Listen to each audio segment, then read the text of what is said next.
स्वदेशी को देश की आत्मा और आत्मनिर्भरता की राह माना गया है। देश की आजादी की लड़ाई में भी स्वदेशी आंदोलन ने बड़ी भूमिका निभाई थी। तब खादी और स्वदेशी उत्पादों के सहारे विदेशी हुकूमत को चुनौती दी गई थी। आज एक बार फिर स्वदेशी को लेकर नई मुहिम शुरू हो रही है। मध्य प्रदेश में 25 सितंबर से स्वदेशी जागरण सप्ताह मनाया जाएगा, जिसमें घर घर जाकर बताया जाएगा कि कौन सा ब्रांड विदेशी है और कौन सा स्वदेशी। सरकार का दावा है कि इससे देश की अर्थव्यवस्था को मजबूती मिलेगी और छोटे व्यापारियों को सहारा मिलेगा। वहीं कांग्रेस का कहना है कि स्वदेशी का असली नारा कांग्रेस ने दिया था और अब बीजेपी सिर्फ दिखावा कर रही है। बीजेपी का जवाब है कि प्रधानमंत्री मोदी के आत्मनिर्भर भारत के संकल्प को पूरा करने के लिए ये अभियान जरूरी है। मध्य प्रदेश में 25 सितंबर से स्वदेशी जागरण सप्ताह, घर घर जाकर बताएंगे विदेशी और स्वदेशी ब्रांड। मुख्यमंत्री डॉक्टर मोहन यादव करेंगे शुभारंभ। स्वदेशी अपनाने के लाभ और जरूरत पर जोर। पीएम मोदी की अपील के बाद राज्य सरकार की पहल।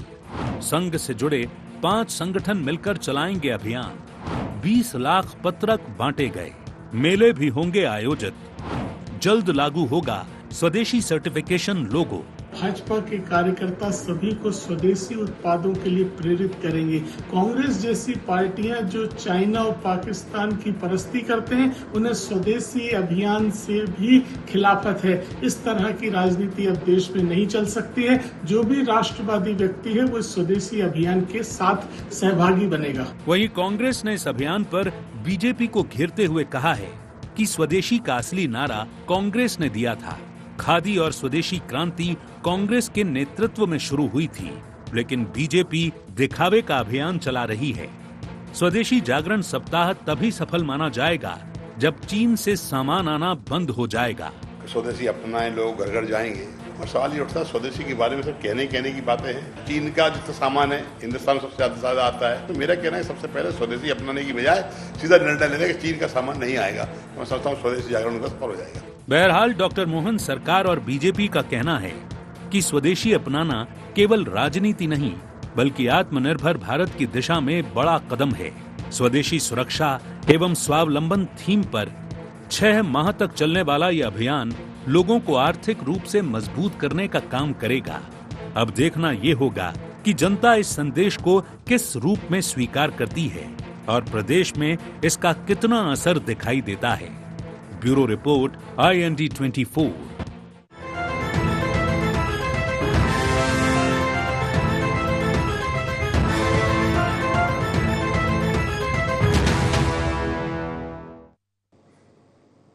नमस्कार, IND एजेंडे में आपका बहुत बहुत स्वागत है। मैं हूं योगी राज योगेश। एजेंडे में आज चर्चा होगी स्वदेशी का संदेश। दरअसल एक समय जो विचार, जो आंदोलन कांग्रेस के हुआ करते थे, जिन विचारों के जरिए, जिन आंदोलन के जरिए कांग्रेस परवान चढ़ी, आज वो विचार, वो आंदोलन बीजेपी के बन गए। और ये कब इनको बीजेपी ने अपना लिया, ये कांग्रेस को पता ही नहीं पड़ा। और आप ये देखिए कि आज घर घर स्वदेशी की बात हो रही है, घर घर स्वच्छता की बात हो रही है। स्वच्छता, स्वदेशी, ये महात्मा गांधी के प्रिय, जिसको कह सकते हैं, मूवमेंट थे और उन्होंने इसको पूरे देश तक फैलाया। लेकिन बाद में कांग्रेस ने इसको बिसार दिया, तो जनता ने भी उसको बिसार दिया, उसको भुला दिया। अब ये आज भी उस समय के ये जो आंदोलन है वो आज भी प्रासंगिक बने हुए हैं। अब इसको इस तरह से भी कह सकते हैं कि ये डोनाल्ड ट्रंप के टैरिफ टेरर का असर कहें, या जो उन्होंने वीज़ा की जो फीस एकदम से बढ़ा दी उसका असर कहें, या वास्तव में स्वदेश के प्रति उमड़ा अचानक प्रेम। लेकिन स्वदेशी की बात हो रही है और जगह जगह स्वदेशी को लेकर आंदोलन हो रहे हैं। जगह जगह मेले आयोजित किए जा रहे हैं, लोगों को बताया जा रहा है कि स्वदेशी ब्रांड कौन से हैं, विदेशी ब्रांड कौन से हैं। अभी तो 25 सितंबर से ये पूरा सप्ताह चलेगा और पूरे 3 महीनों तक चलाया जाएगा। मध्य प्रदेश में तो 6 महीने तक चलाने का इनका सरकार का इरादा है। तो इस सप्ताह, इस 6 महीने के इस कार्यक्रम के जरिए बहुत सारी बातें स्वदेशी को लेकर लोगों को बताई जाएंगी। स्वदेशी क्यों ज़रूरी हो। वास्तव में एक समय तो यह था कि हमारी स्वदेशी जो है हमारी देश की रीढ़ थी और स्वदेशी के लिए गांव, ये हमारी आत्मा है। तो जब तक हम ग्राम और गांव से जुड़े उद्योग धंधों पर फोकस नहीं करेंगे, तब तक शायद ये आंदोलन भी बेमानी होगा। लेकिन शनै शनै ही सही ग्रामीण की तरफ रुख हो रहा है, स्वदेशी की तरफ रुख हो रहा है। लेकिन केवल मैसेज देने से, केवल संदेश देने से, केवल आंदोलन चलाने से शायद ये मंशा पूरी न हो पाए। वास्तव में यदि अंतर्राष्ट्रीय ताकतों को आपको पछाड़ना है तो 100% स्वदेशी पर निर्भरता बढ़ानी ही पड़ेगी। अब ये ज़रूर देखने वाली बात होगी कि जो प्रयास शुरू हुए हैं वो कितने सार्थक होंगे, कितने फलीभूत होंगे। इसी पर आज चर्चा करेंगे। चर्चा शुरू करने से पहले आइए डाल लेते हैं आज के एजेंडा पॉइंट्स पर एक नज़र। स्वदेशी जागरण सप्ताह के क्या है मायने? क्या ये आत्मनिर्भर भारत की दिशा में अहम कदम? जमीन पर कितना होगा इस अभियान का असर? कांग्रेस क्यों बता रही इसे बीजेपी का प्रचार अभियान? तो ये थे एजेंडा पॉइंट्स और डिबेट ओपन करूं उसके पहले तमाम मेहमानों से आपका परिचय करा दूं। मेरे साथ बीजेपी के प्रवक्ता ब्रज गोपाल जी लोहिया जी जुड़े हुए हैं। ब्रज गोपाल जी, प्रोग्राम में आपका बहुत बहुत स्वागत है। समर सिंह जी हमारे साथ कांग्रेस का पक्ष रखेंगे। समर जी, आपका भी बहुत बहुत स्वागत है। स्टूडियो में हमारे साथ मौजूद हैं वरिष्ठ पत्रकार कन्हैया लोधी जी। कन्हैया जी, आपका भी बहुत बहुत धन्यवाद। शुरुआत ब्रज गोपाल जी आपसे। एक तो ये जो आपका बड़ा लंबा चौड़ा अभियान के बारे में आप बताएं, फिर अचानक वास्तव में स्वदेशी के प्रति जो आपका प्रेम अनुराग जो उमड़ा है उसके पीछे की वजह भी बताएं, और क्या वास्तव में जरूरी है ये?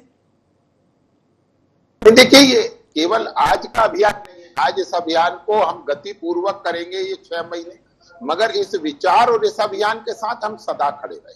और मैं ये भी स्वीकार करता हूं जो कांग्रेस कह रही है कि ये हमारा अभियान था, तो हमारा महात्मा गांधी की कांग्रेस का अभियान था, मगर नेहरू से लेकर राहुल गांधी तक आते आते आप इससे बहुत दूर हो चुके हैं।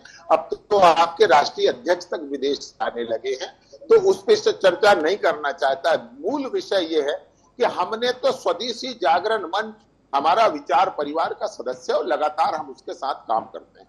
जब प्रधानमंत्री नरेंद्र मोदी जी की सरकार 2014 में बनी तो हमने सबसे पहला काम जो हाथ में लिया था वो स्वच्छता का था, जो आपने कहा महात्मा गांधी जी का संदेश था, और ये सुनिश्चित किया कि महात्मा गांधी जी की 100वीं पुण्यतिथि तक हम इसे 125वीं जयंती तक हम इसको बहुत आगे ले जाने की कोशिश करेंगे। अब आप इसे समझिए कि हमने 2015 में मेक इन इंडिया का कार्यक्रम हाथ में लिया था, तो मेक इन इंडिया भी वही था। इसके बाद माननीय प्रधानमंत्री जी ने 2020 से एक और कार्यक्रम अपने हाथ में लिया कि वोकल फॉर लोकल, कि हम अपने जो देश के और अपने आसपास के प्रोडक्ट है उनके लिए वोकल रहेंगे और उसकी माउथ पब्लिसिटी करेंगे, उसके गुण और दोष लोगों तक पहुंचाएंगे। एक और बात मैं कहता हूं, इन दिनों में इन 11 वर्षों में अगर आप देखेंगे तो भारत की आत्मनिर्भरता, भारत का स्वावलंबन, भारत का स्वदेशी, ये सबने एक नई रफ्तार, नई ऊर्जा के साथ नई गति पाई है। आप किसी भी सेक्टर में बात कर लें, अभी आप अगर हम एक सबसे जरूरी उपकरण मोबाइल हेडसेट की बात करें जिसके माध्यम से आप और मैं जुड़े हुए हैं, ये मोबाइल हेडसेट 98% चाइना से इंपोर्ट होता था। आज हम अपना 100% बना रहे हैं। इसके अलावा 1 लाख करोड़ से ज्यादा के मोबाइल हैंडसेट बनाकर पूरे विश्व को भेज रहे हैं। जो आईफोन 17 अमेरिका में लॉन्च हुआ है वो भी मेड इन इंडिया है। तो इसको समझना पड़ेगा कि जब हम किसी अभियान को हाथ में लेते हैं और उसके साथ पूरी दृढ़ता, ईमानदारी और निष्ठा के साथ खड़े रहते हैं तो अभियान निश्चित गति पकड़ता है। और मैं इस बात का भी पक्षधर नहीं हूं कि हम आंख बंद करके, जो अभी कांग्रेस के प्रवक्ता की आप बाइट सुना रहे थे, जो ये कह रहे थे कि एक सेंटेंस में चीन के साथ इंपोर्ट बंद कर दीजिए। अरे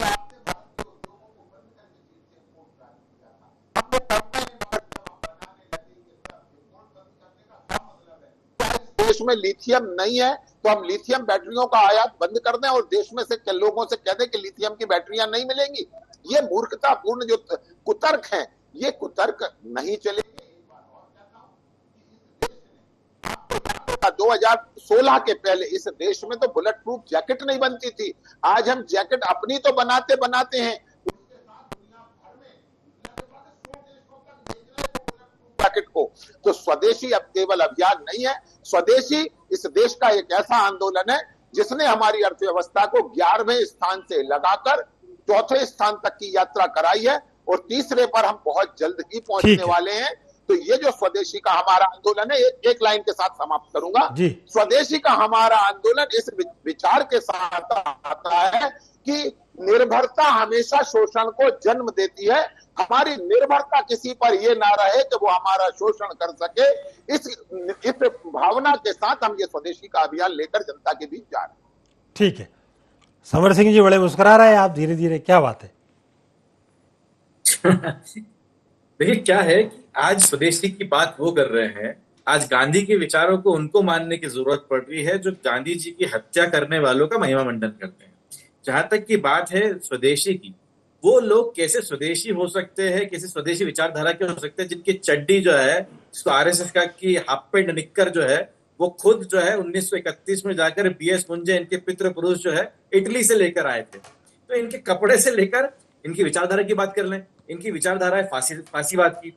अब मध्य जो भारत है, भारत जो है वो देश है एकात्मवाद का, आध्यात्मवाद का, स्वतंत्रतावाद का, लोकतंत्रवाद का, और इनकी विचारधारा क्या है? फांसीवाद।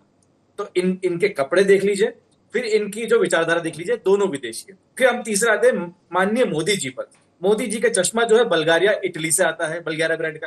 गाड़ी है मर्सिडीज जर्मनी से आती है। घड़ी जो है वो स्विस मवादो कंपनी की है जो स्विट्जरलैंड से बनती है। पेन जो है मॉन्ट ब्लैंक का है, वो जर्मनी से आता है। और जो फोन है वो यूज करते हैं एप्पल, और एप्पल आईफोन यूज करते हैं वो, और वो आता है अमेरिका से। इसमें कहां से कहां तक भारतीयता है, मुझे आप बताइए। जो बोइंग विमान में जिसमें जाते हैं वो विदेशों में बना हुआ, और इसके बाद में ये बातें करते हैं स्वदेशी अपनाने की। स्वदेशी अपनाने की बात करते हैं, कहते हैं हम गारमेंट की कंपनी डालेंगे। आज मध्य प्रदेश में बहुत चल रहा है, गारमेंट फैक्ट्री कुछ लगने वाली है, ऐसा जुमलाबाजी यहाँ पर भी हो रही है। अब आप बात करते हैं चीन से, जो जिसकी कंपनी को लेकर आ रहे हैं आपके मित्र अंबानी जी, चीन नाम है उस कंपनी का। वो इतने सस्ता है, उनके पास मैन्युफैक्चर हो रहा है, आपके पास में जो है इंफ्रास्ट्रक्चर नहीं है। तो फिर या तो आपको चीन की कंपनी को मत आने दो, या फिर आपके लोगों को वो चीज मुहैया कराइए। अभी बहुत फक्र से मेरे साथी बोल रहे थे कि जो है एप्पल जो है भारत में बनने लगा है। अरे आप सस्ते मजदूर हो, इसलिए भारत में बन रहा है। वो अमेरिका में क्यों नहीं बना लेती है अमेरिका की कंपनी? क्योंकि वहां पर मजदूरी महंगी पड़ती है। आपको इस बात पे फक्र नहीं, इस बात पे शर्म आनी चाहिए कि सस्ती मजदूरी दर के कारण जो है वो यहाँ पर एप्पल फोन का मैन्युफैक्चरिंग असेंबलिंग हो रही है वो भी। और जहां तक की बात कर रहे हैं मोबाइल, वो 251 वाला फोन हमको आज भी याद है। ठीक, इतना मोदी जी प्रचार कर रहे थे उस 251 के फोन का। ठीक है, इतनी फर्जी वो कंपनी थी, उतनी फर्जी आपकी पार्टी है। ठीक बात। एक बार मैं कन्हैया लोधी जी को इन कर लेता हूं, फिर आपके पास आता हूं मैं लोया जी। कन्हैया जी, वास्तव में ये जो अभियान चल रहे हैं, इनसे वो जो स्वदेशी को जो बात हो रही है कि साहब स्वदेशी पर हमारी आत्मनिर्भरता बढ़ाई जाए, मेक इन इंडिया का सपना तभी पूरा होगा जब हम ये सब चीज़ें अपनाएंगे। अच्छा, ये यदि ये टैरिफ नहीं लगाते तो भी क्या ऐसा अभियान चलता? आपने सही कहा योगीराज जी। यदि अमेरिका के राष्ट्रपति ट्रंप का यदि ये 25% वाला जो टैरिफ यदि नहीं आया होता, तो ये जो स्वदेशी के प्रति जो हमारा जो राग अचानक जो पैदा हुआ है ना, शायद ये इस लेवल पे अभी नहीं आता। वो हमारा वो जो 2 अक्टूबर का कार्यक्रम होता है, जिसमें कि वो बड़े बड़े जो नेता होते हैं वो स्वदेशी उस पे स्टोर पे जाते हैं, खादी के स्टोर पे जाते हैं, और वो डिस्प्ले करते हैं अपने अपने कपड़ों को कि हमने ये फलाना चीज़ खरीदा और ये चीज़ खरीदा है। ये एक्चुअल में ये बेसिकली ये कोई अभियान वाली बात नहीं होना चाहिए। बेसिकली हम लोगों के स्वभाव का हिस्सा होना चाहिए। ये हम लोगों को एडॉप्ट किया हुआ होना चाहिए। लेकिन दुर्भाग्य यह है कि जो हम सामान्य जो भारतीय जनमानस है, वो स्वदेशी को लेकर के बहुत ज़्यादा उत्साहित या उसको एडॉप्ट करने को लेकर के रहा नहीं। हम बहुत ज़्यादा हम्बल होते हैं किसी विदेशी प्रोडक्ट को लेकर के। हमें अपने प्रोडक्ट को लेकर के उतना ट्रस्ट नहीं होता जितना कि हमको वो जो बाहरी प्रोडक्ट की बात कर रहे हैं। जैसे अभी हमारे मित्र कांग्रेस के प्रवक्ता जी ने कहा कि एप्पल की बात कर रहे थे वो, मतलब वो क्रिटिसाइज कर रहे थे कि भाई एप्पल जो है मतलब क्या है कि यहाँ पे असेंबल इसलिए होता है क्योंकि यहाँ पे प्रोडक्शन इसलिए हो रहा है क्योंकि यहाँ पे लेबर सस्ता है। तो मेरा ये कहना है कि यदि हम एप्पल को यदि यहाँ पे क्रिटिसाइज कर रहे हैं तो क्या मेरा ये कहना है कि क्या वर्ष 2000-2005 के आसपास में क्या भारत में क्या एप्पल का प्रोडक्शन हो गया था क्या? फिर अचानक बंद हो गया, फिर अचानक फिर ये 2020 के बाद में या 22-23-24 में कांग्रेस बीजेपी की सरकार सवाल और भी है, हालांकि एक सवाल आपका ऐड शुरू हो गया। आपका एक सवाल में ऐड कर देता हूँ। समर सिंह जी मुस्कुरा रहे हैं, हो सकता है जवाब दें। अभी मान लो लेबर सस्ता है, 2005 में भी क्या लेबर सस्ता था कि महंगा था? इसका जवाब दे देंगे समर सिंह जी? हाँ, आप अपना पूरा भाई लेबर तो उस समय भी सस्ता था और भारत का लेबर तो वैसे ही सस्ता है ना। अमेरिका की यदि ब्रेन बनकर के बने हुए हैं भारतीय, तो वो ये भारत की ताकत है साहब, ये भारत की ताकत है। आप इसको उनको ना मजबूर कहें, आज उनकी मजबूरी है। इसको अपन सस्ता कहें, है ना, ये ठीक नहीं लगता। लेकिन बीजेपी कम से कम इसको सिर्फ ये 6 महीने का आंदोलन, 3 महीने का आंदोलन और एक पखवाड़े का आंदोलन, सेवा पखवाड़े 15 दिन का चला देंगे, फिर ये 3 महीने का चला देंगे, 6 महीना चला देंगे। बेसिकली ये मूवमेंट जो है वो कंटिन्यू होना चाहिए और ये जनमानस में ये घर करना चाहिए। ये बेसिकली ये जो मूवमेंट मैं देख रहा हूं कि ये भाजपा और कांग्रेस का बन जाएगा, है ना। ये बीजेपी वाला चलाएंगे या आरएसएस के अनुसांगिक जो संगठन है वो चलाएंगे, तो यहाँ कांग्रेस वाले कहेंगे कि वो उसको क्रिटिसाइज करेंगे कि स्वदेशी और तुम्हारा स्वदेशी, हाँ, कि हम तो 1942 से हमने शुरू कर दिया था और ऐसा कर दिया था, वैसा कर दिया था। लेकिन ये मूवमेंट जो है वो चाहे वो कांग्रेस हो, चाहे सपा हो, चाहे बसपा हो तो आप भारतीय नागरिक ही ना, आप हो तो भारत की जनमानस ही ना। तो इसको मुझे लगता है कि वो किसी राजनीतिक दल या किसी संगठन के दायरे से बाहर निकल करके हमको अडॉप्ट करें तो ज़्यादा बेटर है। और वैसे भी अभी दिवाली का टाइम आ रहा है, तो मुझे ऐसा लगता है कि अभी जितने भी ये जो चीनी जो लड़ियाँ होती है ना, आइटम, वो सारे के सारे भारत में इंपोर्ट हो चुके हैं, बावजूद कि हम लोग अभी स्वदेशी की बात कर रहे हैं। लेकिन ये सब चीज़ें 5 महीने 6 माह पहले जो है इंपोर्ट हो चुका होता है, है ना, जिसे अभी हम लोग ये छोटे छोटे प्रोडक्ट की जो हमारे जो लघु उद्योग है उसको जो प्रेशर मिल सकता है, बढ़ावा मिल सकता है, वो जो प्रोडक्ट जो है हम लोग चाइना से इंपोर्ट करते हैं। प्लास्टिक वाली जो इंडस्ट्री है आपकी, वो भी बहुत बड़ा सेक्टर है जो रोजगार देता है हमारे देश में, लेकिन वो बहुत बड़ा जो है इंपोर्ट हो रहा है वहां से। एक सवाल ब्रजगोपाल जी आपसे, छोटे छोटे एक दो सवाल और हैं। एक तो क्या है कि निश्चित तौर पर जब ये तीज त्यौहार आते हैं तो हमको याद आती है झालरों की, दियों की और चीनी प्रोडक्ट की। चीनी आजकल जो मूर्ति बनाते हैं, छोटी आंख भले ही उनकी, लेकिन बड़ी आंख की बड़ी अच्छी मूर्ति बनाते हैं और बड़ी बिकती है उनकी। दूसरी बात यह है कि जो सस्ता और महंगा का जो मसला आता है, आज भी जो है भारतीय जनमानस इस बात पर विश्वास करता है कि चीज़ सस्ती कौन सी, और इसलिए उनके आइटम चल जाते हैं कि एक तो उनकी लागत मूल्य कम होती है। हम स्वदेशी पर डिपेंड तो है निश्चित तौर पर, हमें गर्व भी है स्वदेशी पर, लेकिन हमारे माल उनकी तुलना में महंगे होते हैं।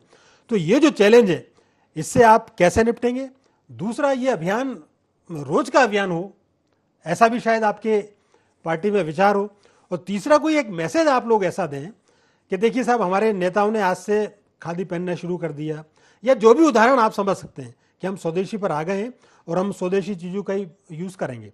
ये तो मेरा एक सजेशन है, लेकिन आप इस बारे में जो भी कहें। नहीं बिल्कुल, आपके पूरे होनी चाहिए। पहले तो मैं 2 बातें करूं।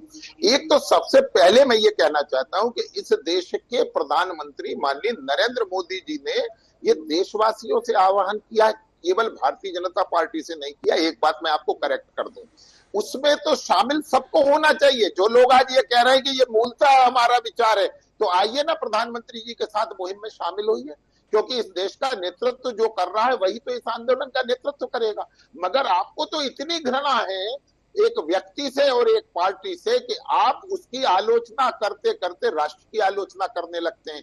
आप ये कहने लग जाते हैं कि इस देश में सस्ते लेबर। समर सिंह जी, मैं आपको मौका दूंगा, पहले वो बोलने जरा, वो बोलने जरा, फिर आपको मौका। समर सिंह जी, योगीराज जी, समर सिंह जी को एक बार और अवसर दे दीजिए, वो बोल लेंगे, मैं बाद में बोल लूंगा। देख लिए क्या आप अपनी बात रखिए, उनको मैं टाइम दूंगा। मौका तो मिलता नहीं, केवल ये टीवी पर बोल पाते हैं। मैं एक विनम्रता के साथ ये कहना चाहता हूं, आइए ना, किसने आपको रोका है? कौन आपको रोकने वाला है कि आप स्वदेशी के आंदोलन से नहीं जुड़ सकते? मैं जिम्मेवारी से कहता हूं, भारतीय जनता पार्टी का कार्यकर्ता, इस देश का प्रत्येक नागरिक आपका स्वागत करेगा। आप भी स्वदेशी के आंदोलन से जुड़िए। और जो लोग जल्दी जल्दी में ये भूल जाते हैं कि इस देश में लेबर सस्ता है, हम मजदूरी की बात आप करते हैं, आपको मालूम होना चाहिए, अगर इस दुनिया के सबसे महंगे पैकेज पर जो वेतन पर काम कर रहे हैं वो भी भारतीय हैं, चाहे सुंदर पिचाई हो, चाहे सत्य नडेला हो, चाहे इंदिरा नूई हो, और ऐसे सैकड़ों नाम आपको गिनवा सकता हूं। ये भारत की क्षमता है, ये भारत का टैलेंट है।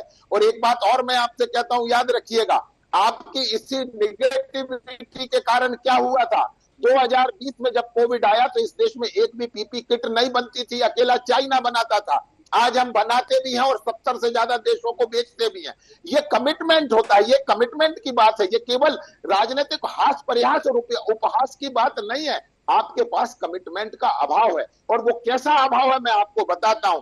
आपको याद है कि एक सबसे बड़े अर्थशास्त्री को महिमा मंडित करके बनाया गया और इस देश ने 10वें नंबर से 11वें नंबर पर पहुंच गया अर्थव्यवस्था के मामले में। और हमें आपने कहा ये हिंदू इकोनॉमिक्स वाले लोग क्या अर्थव्यवस्था चलाएंगे, तो हम तो 11 से निकलकर चौथे पर पहुंच गए और तीसरे पर बहुत जल्दी पहुंचेंगे।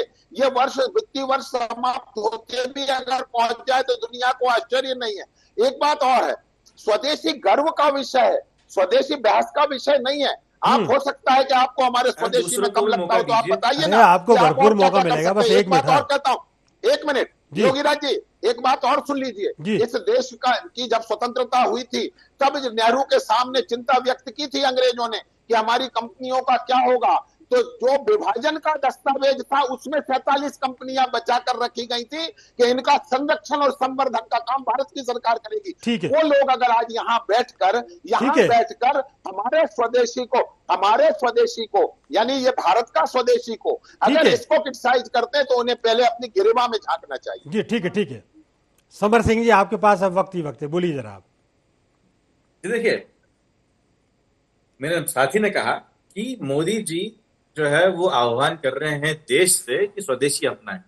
तो अगर मोदी जी में हिम्मत है और वो बोलते हैं कि मैं कल से हर एक चीज स्वदेशी अपनाऊंगा, तो मैं विश्वास दिलाता हूं कि मैं और मेरे साथ कम से कम मेरे 100-200 समर्थक एटलस की साइकिल, हीरो की गाड़ी, घर पे बनी हुई जो कपड़े, घर पे सिले हुए खादी के कपड़े किसी दर्जी सिलवाऊंगा और हर वो चीज का उपयोग करूंगा जो स्वदेश में बना है। एक पैसे की चीज में बाहर से नहीं लूंगा, फोन भी त्याग दूंगा अगर वो भारत में नहीं बनेगा तो।